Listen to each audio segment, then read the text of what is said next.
नमस्कार, ताज़ा खबरों के साथ मैं हूं सुखवीर। आप देख रहे हैं आपका अपना चैनल भिवानी हलचल। और आज की खबरें इस प्रकार से। शनिवार को छठे नवरात्रे पर भिवानी के विभिन्न मंदिरों में माता कात्यायनी की पूजा अर्चना की गई। इस अवसर पर हनुमान जोड़ी धाम मंदिर में ऋषि कात्यायन की पुत्री माता कात्यायनी की भक्तों द्वारा पूजा अर्चना करते हुए अपनी मनोकामना पूर्ण करने के लिए मन्नतें मांगी गई। वहीं महंत चरणदास महाराज ने बताया कि महिलाओं को समाज के उत्थान में भागीदारी सरकार का एक सराहनीय कार्य है, जो कि स्वयं एक देवी का ही रूप है। छठे नवरात्रे के दिन हनुमान जोड़ी धाम मंदिर में कात्यायनी माता की पूजा अर्चना की गई और उन्हें विधि विधान के साथ याद किया गया। इसी के तहत हनुमान जोड़ी मंदिर धाम के महंत चरणदास महाराज ने बताया कि माता कात्यायनी सभी की मनोकामनाएं पूरी करती हैं और सभी के सहयोग से लगातार यहाँ पूजा अर्चना चल रही है। साथ ही साथ उन्होंने कहा कि नवरात्रों का सही अर्थ महिलाओं के सम्मान को भी चरितार्थ करता है। हमें समाज में महिलाओं की पूरी भागीदारी लेनी चाहिए और उनका पूरा सम्मान भी करना चाहिए। साथ ही साथ हमें पर्यावरण व पानी जैसी चीज़ों को भी बचाना चाहिए, ताकि हम समाज में सही मायने में त्योहारों का सही स्वरूप समझ सकें। वहीं अनेकों भक्तों ने हनुमान जोड़ी मंदिर धाम पहुंचकर मां कात्यायनी की पूजा अर्चना की और मां का आशीर्वाद भी लिया। शरद नवरात्रों का ये छठा दिन है और माँ दुर्गा भगवती का जो विशेष जो स्वरूप है हमारे महर्षि कात्यायनी जी के आश्रम में जो प्रकट हुआ, क्योंकि उनके देवताओं की सिद्धि के लिए, देवताओं को कुछ न कुछ देने के लिए माँ ने अपना स्वरूप प्रकट किया और भगवान की कृपा से और महर्षि कात्यायन के घर में पुत्री उत्पन्न होने के कारण उनका नाम कात्यायनी रखा गया। वो माँ हमारे कहीं न कहीं कष्ट दुख तकलीफों को दूर करती हैं और हमें कहीं न कहीं आशीर्वाद देती हैं, ताकि हमारा जीवन बढ़िया चले, सुखमय चले और हम कहीं न कहीं बेटियों के लिए, महिलाओं के लिए अच्छा काम कर पाएँ। और आशीर्वाद माता का माने चाहे नव दुर्गा का माने चाहे दुर्गा शक्ति का माने तभी मिलेगा जब हम कहीं न कहीं बेटियों के लिए, महिलाओं के लिए अच्छा काम करेंगे, उनके सम्मान के लिए काम करेंगे, उनकी शिक्षा के लिए काम करेंगे, उनके स्वावलंबन के लिए काम करेंगे। तो इस प्रकार से जब भी हम इस प्रकार का कोई मिशन चलाते हैं या नवरात्रे करते हैं, तो उसमें हम कहीं न कहीं भगवान को, कहीं न कहीं माता रानी के लिए हम काम करते हैं। तो हमारा मनोरथ यही है कि हम पानी को बचाने के लिए, पर्यावरण को बचाने के लिए काम करें, पीढ़ी को बचाने के लिए काम करें और जो परंपराएं हमारी हैं, जो विशुद्ध परंपराएं हैं, उनको बचाने के लिए करें। जो माँ काली का मंदिर है, जय माँ काली मंदिर हनुमान डाणी भिवानी। कितने साल पुराना मंदिर है? यो जी हनुमान जी 40 साल पहले का है, पुराना आकर 400 साल हो गए होंगे, 350 पक्की, बल्कि महारानी उससे पहले का हनुमान जी। मेरा पता है हनुमान जी का, तो क्यों हनुमान जी के नाम से प्रसिद्ध है, ये सारी जमीन हनुमान जी के नाम से है। हम यहाँ पे आज आए हैं, छठे नवरात्रे की पूजा चल रही है कात्यायनी माता की और 9 दिन से लगातार पूजा चल रही है। अलग अलग माताओं की पूजा हो रही है, लोग व्रत कर रहे हैं, कोई कुछ कर रहा है, तो बहुत अच्छे से प्रबंध कर रखा है। जो नवरात्रों का एक पावन अवसर चल रहा है, इस पर हम अपनी कुल देवियों की और माता रानी की जो है पूजा करते हैं और उनसे अपने परिवार की सुख समृद्धि के बारे में अपनी कामनाएं करते हैं। आज मैं भी मंदिर आया हूं और माता रानी से अपने परिवार की सुख शांति के बारे में कामना की है। इसके साथ में एक विशेष संदेश ये जाता है, नवरात्रों का जो पर्व मनाया जाता है उसका विशेष महत्व यही है कि हम नारी का सम्मान करें, नारी की जो इज्जत करें और इसका हम विशेष ध्यान रखें कि किसी भी बहन या बेटी को हमारी वजह से किसी भी प्रकार का कष्ट न हो, किसी प्रकार की उसे भाई अपनी जो है इज्जत के ऊपर एक संदेह आने का मौका ना मिले हमारी वजह से। तो यही एक सभी भाइयों से मेरी एक दरख्वास्त है। शनिवार को हरियाणा विद्यालय शिक्षा बोर्ड परिसर में सेकेंडरी व सीनियर सेकेंडरी परीक्षाओं में प्रथम, द्वितीय व तृतीय स्थान प्राप्त करने वाले विद्यार्थियों के लिए वार्षिक अलंकरण समारोह का आयोजन किया गया। इस अवसर पर प्रदेश के शिक्षा मंत्री कंवरपाल गुर्जर ने बतौर मुख्य अतिथि पहुंचकर प्रथम स्थान प्राप्त करने वाले छात्राओं को डॉक्टर कल्पना चावला अवार्ड व साथ में 51,000 रुपये, द्वितीय पुरस्कार प्राप्त करने वालों को 31,000 रुपये व प्रशस्ति पत्र देकर सम्मानित किया गया। हरियाणा विद्यालय शिक्षा बोर्ड में वार्षिक अलंकरण समारोह बड़ी धूमधाम के साथ मनाया गया। इस मौके पर माननीय शिक्षा मंत्री हरियाणा श्री कंवरपाल मुख्य अतिथि के रूप में पहुंचे और उन्होंने यहां विशेष रूप से 25 विद्यार्थियों को सम्मानित भी किया। इनमें से प्रथम स्थान प्राप्त करने वाले 11 छात्राओं को डॉक्टर कल्पना चावला अवार्ड, प्रशस्ति पत्र व प्रोत्साहन स्वरूप 51,000 रुपये की राशि दी गई। इसी प्रकार द्वितीय स्थान पर रहने वाले छात्र छात्राओं को रजत पदक, प्रशस्ति पत्र व 31,000 रुपये के साथ सम्मानित किया गया। शिक्षा की गुणवत्ता में सुधार कर प्रथम रहने वाले 12 विद्यालयों को ट्रॉफी व प्रशस्ति पत्र देकर सम्मानित किया गया। वहीं इस अवसर पर इतिहास की अंग्रेजी माध्यम की पुस्तकों का विमोचन भी किया गया। इतिहास की नवीन पुस्तक लिखने वाले स्कूल, कॉलेज और विश्वविद्यालय के करीबन 49 अध्यापकों, प्रवक्ताओं या प्राध्यापकों को सम्मानित किया गया। वहीं इस अवसर पर माननीय शिक्षा मंत्री द्वारा बोर्ड कार्यालय में लिफ्ट का लोकार्पण भी किया गया। दिसंबर वाल्मीकि जी, शंकर धोबट जी, अन्य सभी लोग सम्मानित करते हुए हमारे मुख्य मेहमान जी को, हमारे लिए गौरव की बात है, हमारे लिए गौरव के क्षण है। एक बार जोरदार तालियां। प्यार हमारे ऊपर बना रहे, ऐसे लोगों का सहयोग, ऐसे महान लोगों का सहयोग हमें मिलता रहे, आशीर्वाद मिलता रहे, प्यार मिलता रहे। जोरदार तालियां, तालियां बजती रहे, बजती रहे।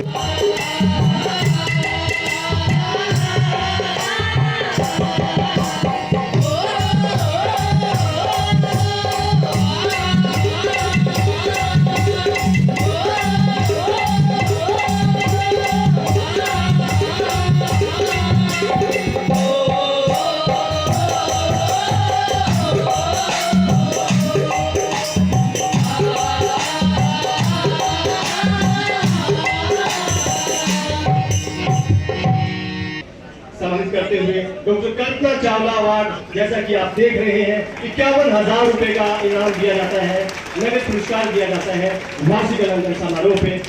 आप इस बच्चे को देखिए। अगला नाम है पायल का, 12वीं कक्षा की छात्रा है, पिताजी का नाम सतीश कुमार है। इन्होंने 494 नंबर प्राप्त किए हैं 500 में से। जोरदार तालियां पैराडाइज सीनियर सेकेंडरी स्कूल अच्छे पारीपुर झज्जर से है पायल। जोरदार तालियां पायल के लिए। पिताजी का नाम जी, बहुत बहुत शुक्रिया।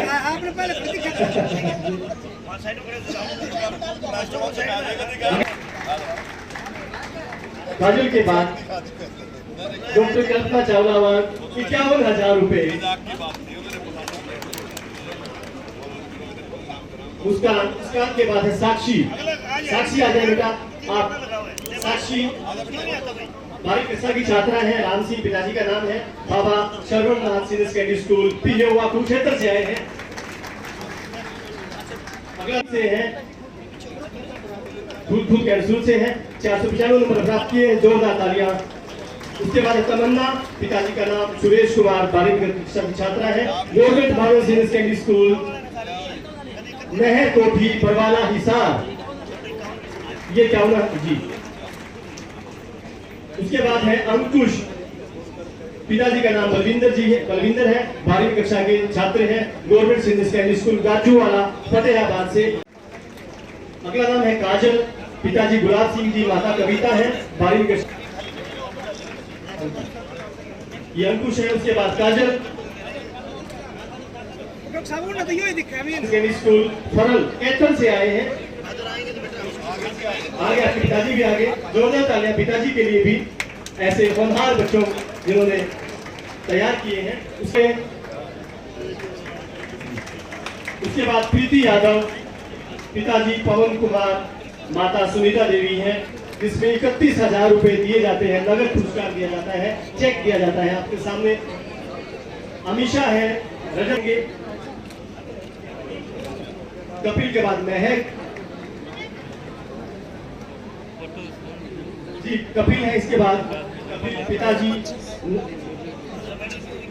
आप, और बिल्कुल लाइन से बहुत सुंदर कार्यक्रम करना है हमें। बहुत अच्छा वार्षिक अलंकरण समारोह रहेगा। आप भी याद रखेंगे कि कहां पर इतना अच्छा सामान एक लाइन से आते रहे बिना किसी व्यवधान के। अब उसके बाद है किरण देवी, जिनको इनाम मिल चुका है, पुरस्कार मिल चुका है, यथाविद्या निकेतन सीनियर सेकेंडरी स्कूल हम भी पलवल से आए हैं। ये भी श्रुति, पिताजी चरण सिंह है, माताजी Mukesh Devi, Tagore senior secondary school Narnaul Hisar से 495 ना बड़ा तो कहीं है भाई 50 को लगभग बड़ा है। पिताजी राकेश कुमार, बैजलपुर फतेहाबाद से।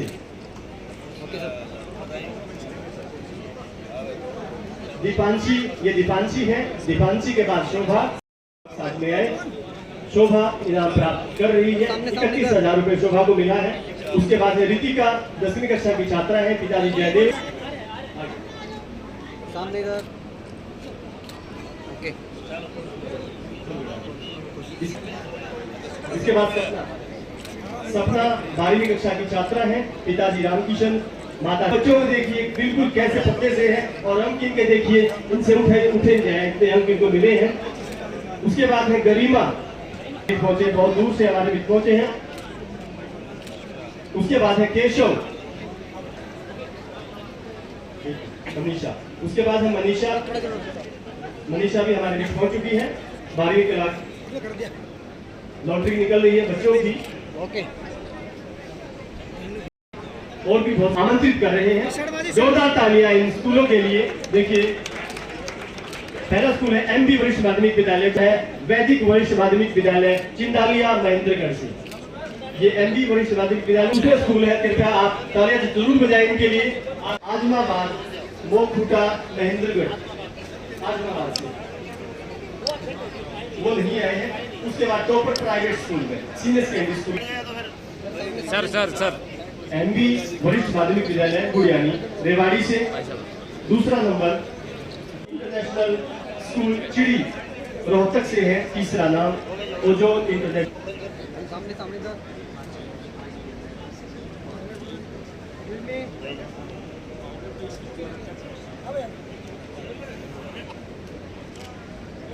सामने इधर। जगबीर सिंह जी, हमारे सचिव एजुकेशन बोर्ड के कृष्ण कुमार जी, हमारे जिलाध्यक्ष शंकर दुप्पड़ जी, आदरणीय बुजुर्गों, नौजवान साथियों, भाई और बहनों, सबसे पहले तो जगबीर सिंह जी जो हमारे चेयरमैन हैं, 6.5 साल तक उन्होंने हरियाणा एजुकेशन बोर्ड का काम बहुत ही कुशलता के साथ देखा है उन्होंने, और मैं समझता हूँ कल रिटायर होने भी थे।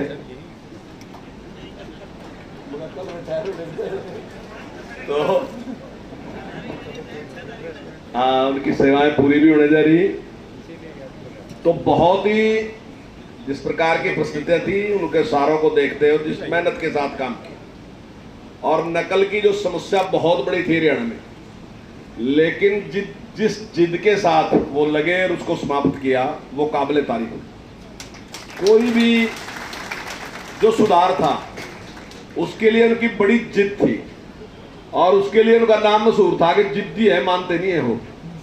पर मैं समझता हूं कि अगर कोई सुधार करना ना, तो उसके लिए जिद की जरूरत है, और वो जिद जगबीर सिंह जी में थी। तो मैं बहुत ही अच्छा काम उन्होंने किया। वो आने वाले हमारे एजुकेशन बोर्ड के चेयरमैन होंगे। बहुत ही सुहृदय व्यक्ति हैं, और मुझे पूरी उम्मीद है कि इसी प्रकार से जैसे जिस दिशा में हम लेके जा रहे हैं, उसी दिशा में आगे इसको लेके जाएंगे, और निश्चित तौर से बहुत विकास इसका होगा। और आज विशेष तौर से जो इतिहास की पुस्तकें लिखी गई, वो एक बड़ा विषय है। कुछ लोग उसकी आलोचना भी कर रहे हैं कि हम भगवाकरण कर रहे हैं, लेकिन मैं समझता हूं कि भगवाकरण कोई समस्या नहीं, भगवाई तो कराएंगे, और क्या करना। हिंदुस्तान में भगवे के अलावा क्या करना चाह रहे आप? दूसरा क्या करना चाह रहे? बता दो भी लोग करना चाह रहे। हमने भगवे पे ही गर्व है। यहाँ राम ने भी अगर लड़ाई लड़ी तो भगवे के उसमें लड़ी। यहाँ अगर उपदेश भी दिया गया, गुरु नानक देव ने भी उपदेश दिया, किसी संत महात्मा ने दिया, उसने भी भगवे में ही उपदेश दिया। यहाँ तो भगवा ही पवित्र है। हमारे सामने तो कोई अगर चोर चक्का भी भगवा पाएगा जाए, उसके आगे भी हाथ जोड़ ले। इतिहास बहुत जरूरी। कई बार हम सोच रहे ना, किसने पढ़ा करेंगे क्या, वो अशोक ने पढ़ भी लेंगे तो नहीं। वो तो मैंने बोल दिया। वीपी यादव जी जो हैं, जो हमारे वाइस चेयरमैन हैं, वो आने वाले टाइम में चेयरमैन होंगे। जल्दी कागजी जो भी है वो पूरा कर लिया जाएगा, और प्रोसेस जो है वो पूरा कर लिया जाएगा, और जल्दी उनको घोषित करेंगे। नहीं, मेरा कहना ये है कि जो लोग भगवे की बात करें ना, कि हम भगवाकरण कर रहे हैं, तो वो बता दें वो कौन सा करण करना चाह रहे हैं। हमारी तो भगवे के प्रति बड़ी श्रद्धा है। हमारे जो महापुरुष हैं उनकी बड़ी श्रद्धा है और आज भी बड़ी श्रद्धा है। आज भी जिस व्यक्ति को ना भगवा करण का ना कहीं का पता है, लेकिन वो भी किसी साधु महात्मा को देखता है और उसने भगवे कपड़े पहन रखे तो उसका भी सिर वो प्रणाम करता है। उसको क्यों करता है? क्योंकि वो भगवे का ही एक रुतबा है जो पुराने टाइम से चला रहा, हज़ारों साल से चला रहा। तो भगवे के प्रति श्रद्धा है। और इस देश में जब भी कोई चाहे लड़ाई लड़ी गई, चाहे एक परिवर्तन किया गया, तो भगवे के नीचे ही किया गया है। तो हमारा उसके प्रति श्रद्धा है। भगवाकरण करने में कोई बुराई नहीं है, वो हमारा कल्चर है, संस्कृति है हमारी। तो उसमें मैं नहीं समझता कोई बुराई है। कुछ लोगों को बुराई लगती होगी। खासकर आम आदमी पार्टी और विपक्ष आरोप लगाता है कि 5,000 जो है वो स्कूल बंद कर दिए, शिक्षा नहीं है, स्कूल नहीं है। ये आपने बहुत अच्छा प्रश्न पूछ लिया। तो मैं एक बात कहना चाहूँगा कि जो कह रहे 5,000 स्कूल बंद कर दिए, तो 6,000 गाँव सारे ही हैं हरियाणा में, 6,000 कुछ गाँव हैं। तो इसका मतलब अगर 6 गाँव में से 5 गाँव में स्कूल बंद रहे तो वो आस पड़ोस में सबको दिख जाएंगे कहाँ कहाँ बंद हैं, तो एकदम शोर मिट जाएगा। पर वो 100 गाँव में से कोई एक तो बता दो कि उस गांव में फलाने में स्कूल बंद कर दिया। मर्ज करने का अर्थ बंद करना नहीं है।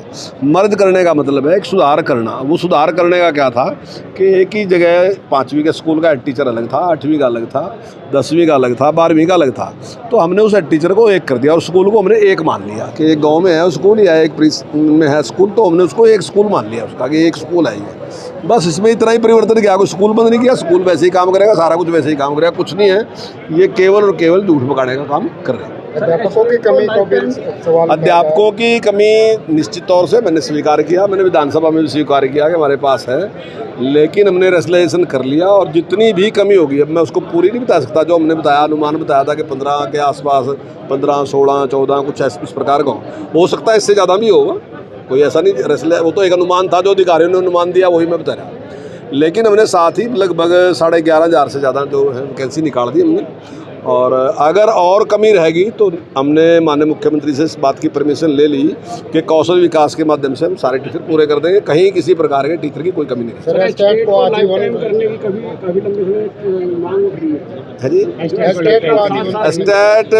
को हमने ये सिद्धांतिक रूप से हमारी बात होगी स्टेट के बारे में कि भाई हम उसको लाइफ टाइम कर देंगे और जल्दी उसको हम कर देंगे।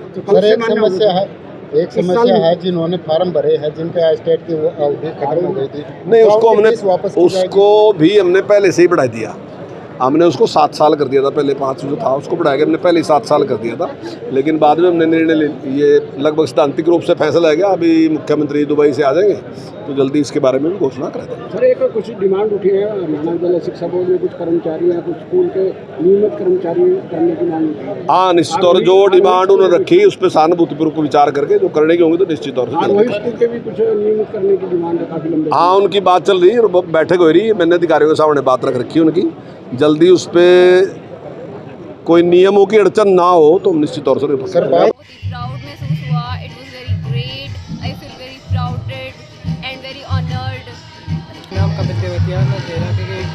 जिला के गांव से बिलोंग करता हूँ। हमारे गाँव पनवेल क्षेत्र में मैंने विज्ञान संकाय में दूसरा स्थान प्राप्त किया था। इसके लिए मुझे सम्मानित किया गया है। तो कितना पुरस्कार आपको दिया गया है? किस प्रकार आप गौरवान्वित महसूस कर रहे हैं? हमें 31,000 रुपये दिए गए हैं हमारे सम्मान्य अतिथि द्वारा पुरस्कृत किया गया है। मेरा नाम महक है। मैंने +2 क्लास में पूरे हरियाणा में दूसरा स्थान हासिल किया है साइंस साइड में। मेरे 493 मुझे बहुत गर्व महसूस। मैं सुटकैन खुद से हूँ, डिस्ट्रिक्ट जिल से। मैंने अभी 10th के पेपर दिए थे तो मैंने पूरे हरियाणा में सरकारी स्कूलों में मेरा प्रथम स्थान रहा है। तो कितना पुरस्कार आपको मिला है और क्या कहेंगे इस आज पुरस्कार ग्रहण करने के बाद? 51,000 रुपये दिए गए हैं। बहुत अच्छा महसूस हो रहा है जब ऐसे सम्मान किया जाता है और प्रेरणा मिलती है आगे कुछ काम करने की, अपने लक्ष्य को की तरफ प्रेरणा मिलती है हमें। शनिवार को भिवानी से वाया दिल्ली होकर हल्द्वानी के लिए सीधी बस सेवा का शुभारंभ हरियाणा रोडवेज भिवानी के यातायात प्रबंधक भरत परमार द्वारा हरी झंडी दिखाकर किया गया। इस अवसर पर उन्होंने बताया कि इस बस सेवा के चलने के बाद उत्तर प्रदेश व उत्तराखंड राज्यों में व्यापार के और अवसर व्यापारी को प्राप्त होंगे। भिवानी से सीधी हल्द्वानी के लिए रोडवेज बस सेवा शुरू हो चुकी है। शनिवार को सुबह 8 बजे हरी झंडी दिखाकर इस बस को यहां से रवाना किया गया। रोडवेज प्रशासन ने भिवानी से हल्द्वानी के लिए रूट परमिट ले लिया है। भिवानी से चलकर यह बस कलानौर, रोहतक, बहादुरगढ़ होते हुए दिल्ली तक जाएगी। यहां से गाजियाबाद, मुरादाबाद, गढ़गंगा और हापुड़, जोया, रामपुर रुद्रपुर से हल्द्वानी तक जाएगी। हल्द्वानी से करीबन 40 किलोमीटर आगे नैनीताल जाने के लिए पहाड़ी इलाका है, जहां पर रोडवेज की बड़ी बसेस को जाने की अनुमति नहीं है। हल्द्वानी से नैनीताल तक छोटी बसेस में ही यात्रा करनी होती है और यात्री यहां से आगे छोटी बस में सफ़र कर पाएंगे। यह बस रात्रि में ठहराव करेगी और अगले दिन शाम को वापस भिवानी पहुंचेगी। इस बस सेवा के आरंभ होने से उत्तर प्रदेश, हरियाणा के साथ साथ भिवानी को व्यापारिक रिश्ते भी मजबूत होंगे और धार्मिक स्थलों पर लोगों का आवागमन सुगम हो जाएगा। देखिए, अभी तो रोडवेज में भिवानी डिपो में 5 नई गाड़ियाँ आई हैं और हमने लगभग 12-14 नए परमिट के लिए अप्लाई किया है, जिसमें हमें अभी हल्द्वानी के लिए, मुरादाबाद के लिए एक नया परमिट प्राप्त हुआ है। तो उसकी एवज में आज हम एक नई गाड़ी चला रहे हैं। तो ये सर, इस यात्रियों को क्या फ़ायदा होगा? भिवानी के जो यात्री है उनको कहाँ तक के लिए बस मिलेगी? भिवानी के यात्रियों के लिए और जिन जिन डिस्ट्रिक्ट से ये क्रॉस करेगी, ये गढ़मुक्तेश्वर होते हुए मुरादाबाद हल्द्वानी तक जाएगी। जो यात्री नैनीताल तक, हल्द्वानी तक, मुरादाबाद तक जाने के इच्छुक होते हैं, उनके लिए एक अच्छी सुविधा होगी। और सभी को पता है कि अपना जो हिंदू धर्म में जो अस्थि विसर्जन का जो कार्य है वो गढ़मुक्तेश्वर में होता है। तो आसपास के जितने भी गांव हैं, डिस्ट्रिक्ट के हैं, सबकी जो मोस्टली जो अस्थि विसर्जन का कार्य गढ़मुक्तेश्वर, तो वहाँ पे जाके गंगा में प्रवाहित करते हैं अस्थियाँ। तो ये गढ़मुक्तेश्वर होके गाड़ी जाएगी, जिससे लोगों को परेशानी कम होगी और वहाँ तक जा सकेंगे आसानी से। ये 8 बजे यहाँ से चलेगी और नाइट वहीं पे करेगी हल्द्वानी और नेक्स्ट डे वापस आएगी। अभी हमारे पास जो नेक्स्ट प्रपोजल है वो मेरठ के लिए है, राजगढ़ के लिए है, गंगानगर के लिए है। एक गाड़ी हमने चंडीगढ़, जो शाम को जो डिमांड थी पब्लिक की, हमने 5 बजे भिवानी से 5 बजे चंडीगढ़ के लिए चलाई है। तो रूट एक्सटेंशन के लिए हमने अप्लाई किया है। जो गाड़ी अभी हमारी अलवर जा रही है, अभी हमें परमिट प्राप्त होता है, तो इसको ही हम अलवर वाली जो गाड़ी है इसको मेहंदीपुर बालाजी तक एक्सटेंड करेंगे।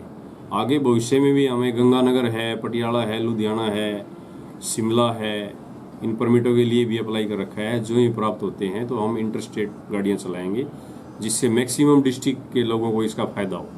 भिवानी के उपायुक्त श्री नरेश नरवाल के कुशल मार्गदर्शन में राष्ट्रीय स्वैच्छिक रक्तदान दिवस के अवसर पर शनिवार को रेड क्रॉस भवन में रक्तदान शिविर का आयोजन किया गया। स्वास्थ्य विभाग द्वारा आयोजित शिविर में रेड क्रॉस अध्यक्ष श्री नरवाल द्वारा रक्तदाताओं को बैच लगाते हुए प्रमाण पत्र और स्मृति चिन्ह देकर सम्मानित किया गया। युवाओं को संबोधित करते हुए डॉक्टर मोनिका ने कहा कि विश्व भर में राष्ट्रीय स्वैच्छिक रक्तदान दिवस मनाया जा रहा है।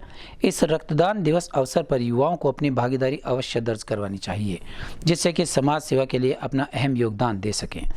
सचिव ने बताया कि हर युवा को 18 वर्ष पूरे होने के उपरांत अपना नियमित रक्तदाता बनने के लिए रेड क्रॉस सोसाइटी की वेबसाइट www.redcrossbhiwani.org एवं रक्त कोष के पोर्टल पर अपना पंजीकरण करवाना चाहिए, जिससे कि अन्य युवा रक्तदान मुहिम से प्रभावित होकर इस मुहिम के साथ जुड़ सकें।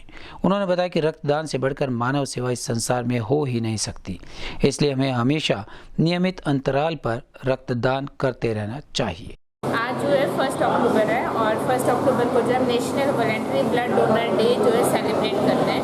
ये दिवस जो है बढ़ चढ़कर पूरे उसमें कंट्री में मनाया जाता है। इस दिवस पर इस बार जैसे कि आप सबको पता है, ये कैंपेन 17 सितंबर से शुरू होकर 1 अक्टूबर तक चल रहा था, जो कि आज़ादी के अमृत महोत्सव के अंतर्गत ये 15 दिन जो है हमें सारा ये डोनेशन डे जो है सेलिब्रेट करना था, जिसका अंत आज national voluntary blood donor day के दिन हुआ है। ये कैंप जो डीसी सर की गाइडेंस के अंदर रेड क्रॉस में लगाया गया है, जिसमें कि कम से कम 50 से अधिक युवाओं से रक्तदान करने की जो है संभावना है। मेरा national voluntary blood donor day पे यही है कि जो है हर किसी आदमी को अपने जीवन में एक बार रक्तदान करना चाहिए और रक्तदान करने के बाद कोई भी कमजोरी या किसी प्रकार की भी जो है आपको कमी महसूस नहीं होती। और रक्तदान करने के जो है वैसे तो 48 से 72 घंटे में आपका रक्त बन जाता है, फिर भी अभी तो आप जो है नेक्स्ट रक्तदान जो 3 महीने बाद कर सकते हैं, क्योंकि वो एक पीरियड है हम जो 2 रक्तदान के बीच में देते हैं। महिलाएं इसमें बढ़ चढ़ कर भाग नहीं ले रही है, क्योंकि कम दिखाई देती हैं, उनको क्या कहना चाहिए? महिलाओं के लिए मेरा यही कहना है, अगर कोई महिला जैसे आती नहीं है तो ज़्यादातर क्या है, अगर 10 आए 10 में से फिटनेस ही हम एक को दे पाते हैं, क्योंकि उनका HP जो है 12.5 से कम रहता है। रक्तदान करने के लिए कम से कम 12.5 HP और 18 साल की उम्र होनी चाहिए। महिलाओं से मैं यही कहना चाहती हूँ कि आजकल की जो हम वेस्टर्न लाइफस्टाइल और जो जंक फूड खाते हैं उसको कम करके जो हमारा ओल्ड ट्रेडिशनल फूड है, जिसमें कि चना है, गुड़ है, ये चीज़ें जो है हमारा ब्लड बढ़ाती हैं और रक्त बढ़ेगा तभी आप रक्तदान कर पाएंगे। राजकीय वरिष्ठ माध्यमिक विद्यालय रूपगढ़ में PGT मैथ हूँ। मैंने एक बार पहले भी दिया है, अब दोबारा दिया है। ब्लड डोनेशन के लिए बढ़ चढ़कर भाग लेना चाहिए, जिससे लोगों की सेवा हो सके, ज़रूरतमंदों को ज़रूरत पर खून मिल सके। इस प्रकार मैं तो सभी को यही कहूँगा कि ज़्यादा से ज़्यादा खून देना चाहिए। आज राष्ट्रीय स्वैच्छिक रक्तदान दिवस पर जिला उपायुक्त नरेश नरवाल व प्रदीप हुड्डा जी सचिव के निर्देश पर रक्तदान शिविर का आयोजन किया गया है, जिसमें युवा रक्तदाता बढ़ चढ़कर भाग ले रही हैं। और मेरी शहर के सभी रक्तदाताओं से अपील है कि अब डेंगू की शुरुआत हो चुकी है, तो रक्तदान के लिए रक्तदाता आगे आएँ और ब्लड बैंक तक पहुँचें, ताकि किसी दुश्मन की वो सहायता कर सकें। और मैं भिवानी के सभी रक्तदाताओं को इसके लिए शुभकामनाएं देता हूँ। साथ ही भिवानी हलचल का मैं आभार व्यक्त करता हूँ। जब भी हमें भिवानी हलचल से रक्तदान से संबंधित कोई सहायता की जरूरत पड़ी तो उन्होंने उसी समय हमें सहायता करने में कोई कसर नहीं छोड़ी। इससे पहले कितनी बार? 1 रुपये पहले दिया है, दूसरी बार अपनी बात किया है। तो आज क्या युवाओं से क्या अपील करेंगे? युवाओं से यही अपील है कि देश में कभी कमी ना हो ब्लड की, ज़्यादा से ज़्यादा ब्लड डोनेशन करें। कभी भी कहीं भी जरूरत हो वहीं ब्लड डोनेशन करें। जी सर, मेरा नाम धर्मवीर है। मैं पहली बार ब्लड डोनेट कर रहा हूँ। मेरे को बहुत खुशी हुई कि एक सामाजिक कार्य है हमारा, और हर किसी को इसमें ब्लड डोनेशन करना चाहिए, ताकि हमारे देश में जो खून की कमी की पूर्ति की जा सके। स्थानीय महाराजा नीमपाल सिंह राजकीय महाविद्यालय में आयोजित किए जा रहे टैलेंट शो के दूसरे दिन बच्चों ने अनेक इवेंट्स में बढ़ चढ़कर भाग लिया। इस बारे में महाविद्यालय के प्राचार्य डॉक्टर सुरेश कुमार धायल ने बताया कि इस कार्यक्रम में 100 से अधिक छात्र छात्राओं ने भाग लेकर अपनी प्रतिभा को दिखाया। शनिवार को स्थानीय नीमपाल सिंह महाविद्यालय में चल रहे टैलेंट शो के दूसरे दिन भी बच्चों ने बढ़ चढ़कर भाग लिया। इस बारे में कॉलेज प्राचार्य श्री सुरेश कुमार धायल ने विस्तृत जानकारी देते हुए बताया कि राजकीय नीमपाल सिंह कॉलेज में टैलेंट सर्च प्रोग्राम का आयोजन किया जा रहा है, जिसमें छात्र छात्राओं ने बढ़ चढ़कर भाग लिया है। इस कार्यक्रम के तहत छात्र छात्राओं की छुपी हुई प्रतिभा को उभारने के लिए इस तरह के प्रोग्राम समय समय पर राजकीय कॉलेज द्वारा आयोजित किए जाते रहते हैं। इस कार्यक्रम में डांस शो, सिंगिंग शो, नाटक, कॉमेडी इत्यादि प्रतिभाओं में भाग लेने के लिए अनेक छात्र छात्राएं अपनी प्रतिभा का प्रदर्शन कर रहे हैं। वहीं इस कार्यक्रम में करीबन 100 से अधिक छात्र छात्राएं भाग ले रहे हैं।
मस्तकों के झुंड हाल जंग की घड़ी के तुमको हार दो बान बान शान या की जान का हो गान आज एक मनुष्य बाण के उतार दो आरंभ है प्रचंड बोल मस्तकों के झुंड आज जंग की घड़ी की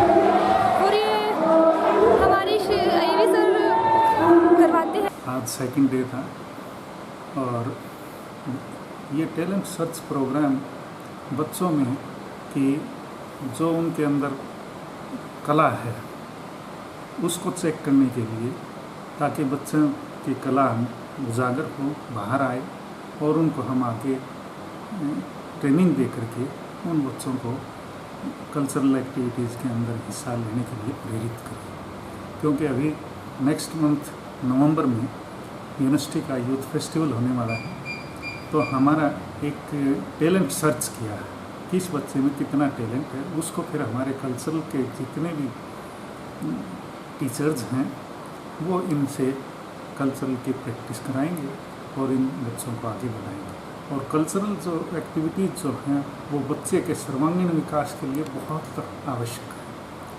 और ये जब भी जिस बच्चे के स्टेज फियर निकल जाता है वो आगे इनके इंटरव्यू में बड़ा काम आता है। जहाँ कहीं भी जाएंगे उनकी पर्सनैलिटी में निखार आता है।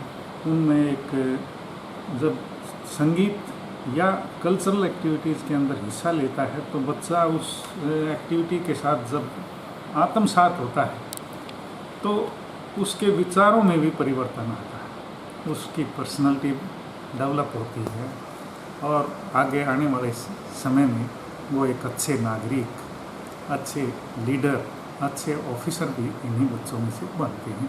आज आपने देखा होगा जितने भी जजेज आए हुए हैं हमारे, वो सारे के सारे हमारे एक्स स्टूडेंट रहे हैं। तो हमारा पिछले 25-30 सालों से यूनिवर्सिटी के अंदर नेशनल लेवल के ऊपर हमारे कल्चरल एक्टिविटीज़ में बच्चों का बहुत अच्छा प्रदर्शन रहता है।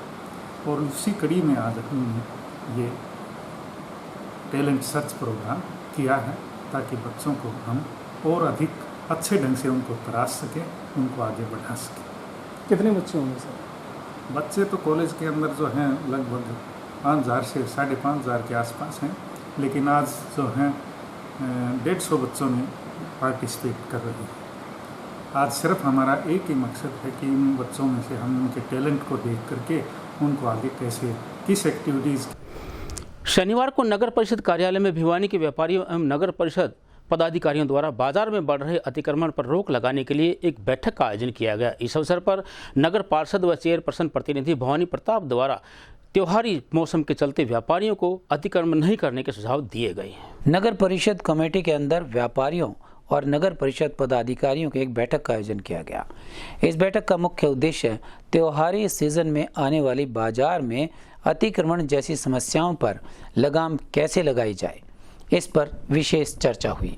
नगर परिषद चेयरमैन प्रतिनिधि भवानी प्रताप ने बताया कि शहर में बारिश के बाद काफ़ी जगह पर लोगों का अतिक्रमण नज़र आ रहा है।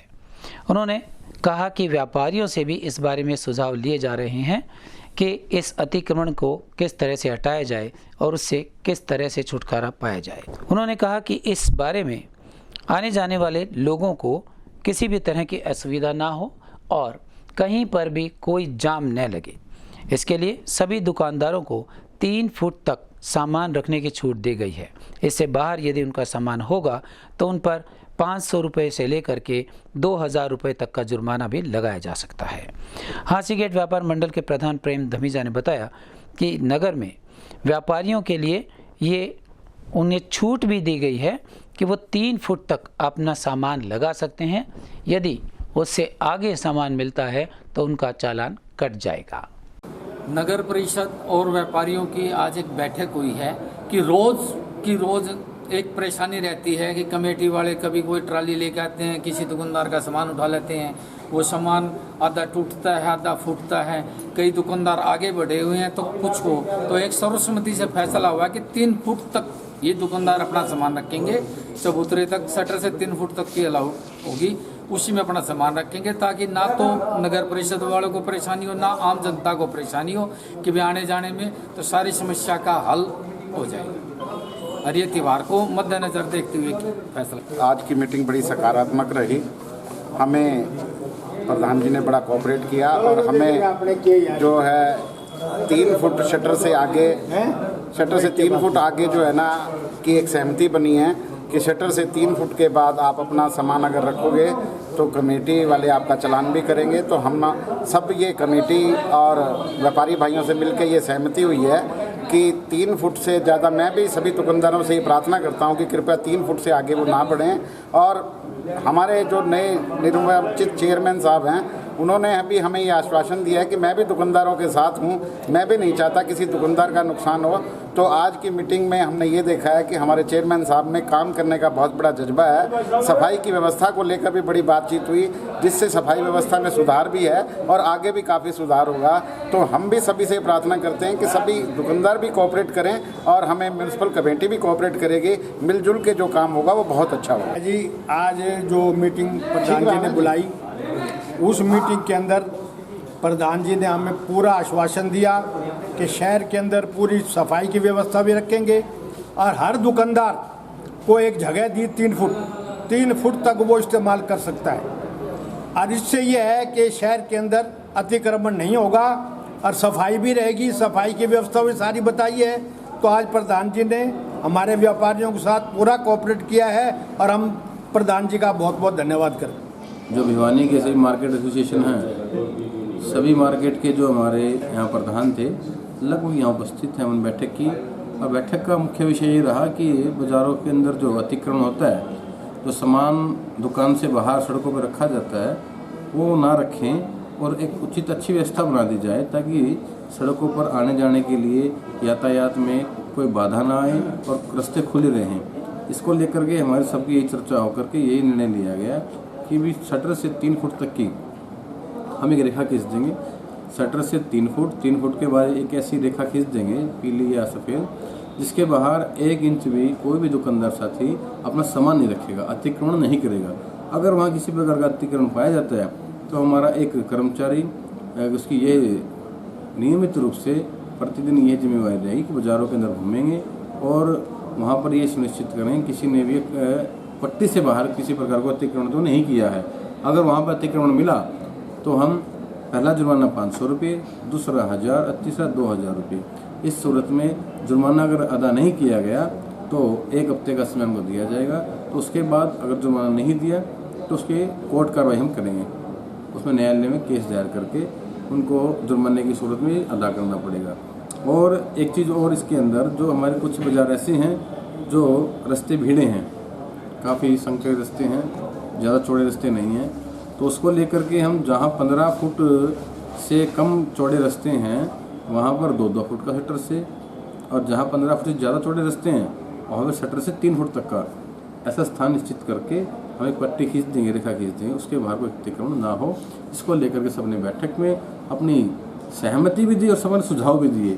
और मैं निश्चित रूप से मानता हूँ कि अगर ऐसी व्यवस्था हम शहर के अंदर सबके सहयोग से बना लेते हैं तो एंक्रोचमेंट की जो हमारी ये समस्या है निश्चित रूप से दूर हो जाएगी और हमें शहर के अंदर प्रतिदिन अतिक्रमण हटाओ अभियान चलाने की ज़रूरत नहीं पड़ेगी, जिसके अंदर अतिक्रमण का अभियान हटाने का चलता है तो दुकानदार साथियों का सामान है वो ट्रैक्टर में रखा जाता है, टूट जाता है, नुकसान होता है।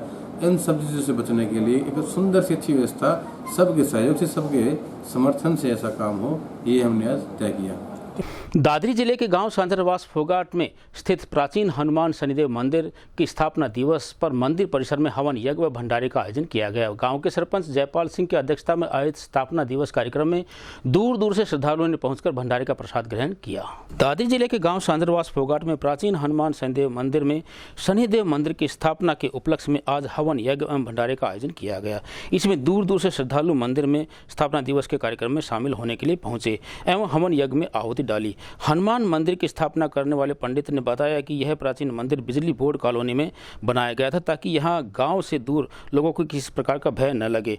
मंदिर की मूर्ति की प्राण प्रतिष्ठा विद्वान पंडितों द्वारा की गई थी। वहीं गांव के सरपंच जयपाल सिंह ने बताया कि दोनों गांव के सदस्य इस मंदिर के कार्य में बढ़ चढ़कर हिस्सा लेते हैं। उन्हीं के सहयोग एवं बिजली बोर्ड के माध्यम से इस मंदिर में हर साल कार्यक्रम करवाए जाते हैं। शनिदेव मंदिर स्थापना दिवस पर आज नवरात्रों के छठे दिन माता की पूजा अर्चना भी की गई। वह महिलाओं ने भी यहाँ पर मंगल भजन सत्संग किया। साथ ही आने वाले सभी श्रद्धालुओं को भंडारे का प्रसाद ग्रहण करवाया गया।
प्राचीन मंदिर है। इसका निर्माण सन 86 में हनुमान जी का मंदिर का निर्माण हुआ था। उसके बाद ये 1 अक्टूबर 2014 में शनि मंदिर की स्थापना हुई।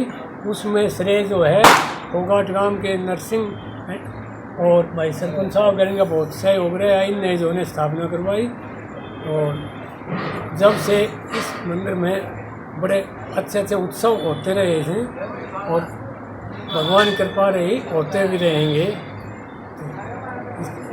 आज क्या क्या कार्यक्रम था? आज का कार्यक्रम ये 9वां स्थापना दिवस है। इस पर हवन का प्रोग्राम करवाया गया और भंडारे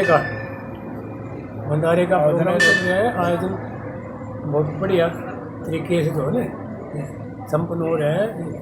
ये गांव वालों की बड़ी मेहरबानी। बिजली बोर्ड जो है इसमें बड़ा सहयोग है। बिजली बोर्ड की ही ज़मीन है ये और बिजली बोर्ड के कर्मचारियों के द्वारा इसका पहले निर्माण करवाया गया था। उसके बाद जो है ना गांव वालों का सहयोग से इतना विस्तार है। ये हनुमान जी का प्राचीन मंदिर है और इसमें 1 अक्टूबर 2014 को शनि महाराज की मूर्ति स्थापना हुई थी। उसके उपलक्ष्य में आज 1 अक्टूबर को शनि महाराज का स्थापना दिवस मनाया जाता है हर साल की तरह। इसमें सुबह हवन का आयोजन होगा, उसके बाद में भंडारा का आयोजन होगा जो सुबह 10 बजे से शाम तक चलेगा। और इसमें अपने जो जय साहब ने भी बताया था, इनका बड़ा योगदान है। इनकी शुरुआत हमने तो बाद में थोड़ा इसमें हिस्सा मिला है और वो इनका द्वारा जो कराया गया था कार्यक्रम उसको हम आगे बढ़ा रहे हैं। इसका श्रेय पूरा ही नहीं हो जाता है और इसमें आसपास के गांवों की भी काफ़ी श्रद्धा शनि महाराज के और सबकी मनोकामना पूर्ण करते हैं। सांजरवास फोगाट, सांवड़, रानीला, बौंद और बाहर के भी काफ़ी दूर दूर के आदमी हैं ना जो आते हैं और शनि महाराज सबकी मनोकामना। आज सुबह हवन का प्रोग्राम हुआ, उसके बाद में भंडारा शुरुआत कर गई है और इसका सारा मिलजुल के नशा में प्रसाद करते हैं और बाहर से श्रद्धालु आते हैं और शनिदेव के अंदर माथा टेकते हैं और आसपास के गाँव सबकी मूर्ति की पूजा करते हैं।